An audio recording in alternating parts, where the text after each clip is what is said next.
Nah, jadi ayat ini kalau mengikut Imam Qatadah dia mengatakan bahawa orang Yahudi dia sembahyang menghadap ke arah barat.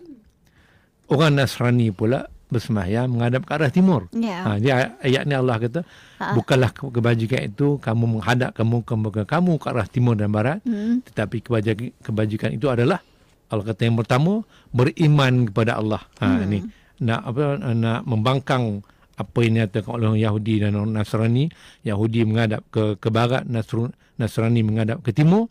Dan Allah kata kamu beriman kepada Allah yang pertama, kamu beriman kepada hari akhirat, beriman kepada malaikat, percaya kepada semua malaikat, beriman kepada kitab-kitab, dan juga beriman kepada semua nabi-nabi. 5 perkara Allah nyatakan berkenaan dengan keimanan kita, keyakinan kita, kan.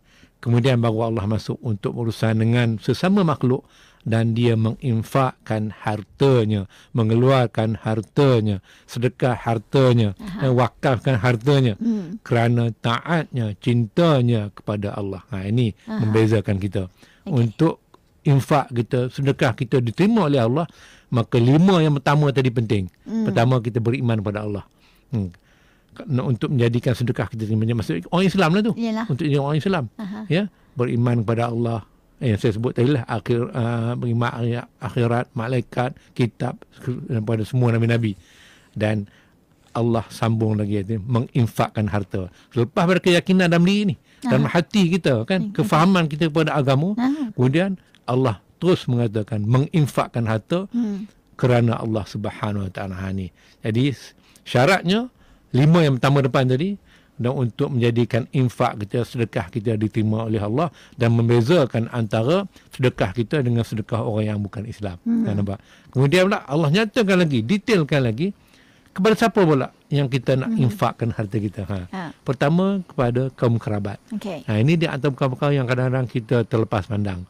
Kita suka bersedekah kepada orang yang kata, ya baguslah bersedekah kepada orang yang kata jauh pada kita, pada saudara pada kita, bukan ada pertalian darah lah, adik-beradik, bukan adik-beradik kita. Sedangkan adik-beradik kita hidup melarat. Ini di antara perkara yang perlu kita berikan perhatian. Keutamaan perlu kita berikan kepada saudara mara kita. Kita ada adik, kita ada abang, ada kakak semua, kan. Dan tiba-tiba hidup dia memang Allah tentukan, hidup dia memang orang kata miskin lah. Bukan dia tak usaha, tapi dia usaha, tapi hidup ni memang sempit. Ujian dia miskin. Ujian dia kemiskinan, tak ada harta. Walaupun berusaha. Dan kita ni pula Allah anugerahkan kelebihan harta dan dengan kelebihan ilmu, dan kita dapat pekerjaan yang baik, contohnya perniagaan kita menjadi, dan kita sedekah pada tempat yang lain. Bukan kata tak boleh, tapi keutamaannya yang pertama adalah kepada kaum kerabat kita, adik-beradik kita, ya. Kemudian siapa pula lagi lepas tu, iaitulah kepada anak-anak yatim. Perlu kita beri keutamaan. Kemudian kepada orang-orang miskin, Allah dah letak ni keutamaan ni, prioriti dia. Pertama, sebut tadi adik-beradik kita, anak yatim,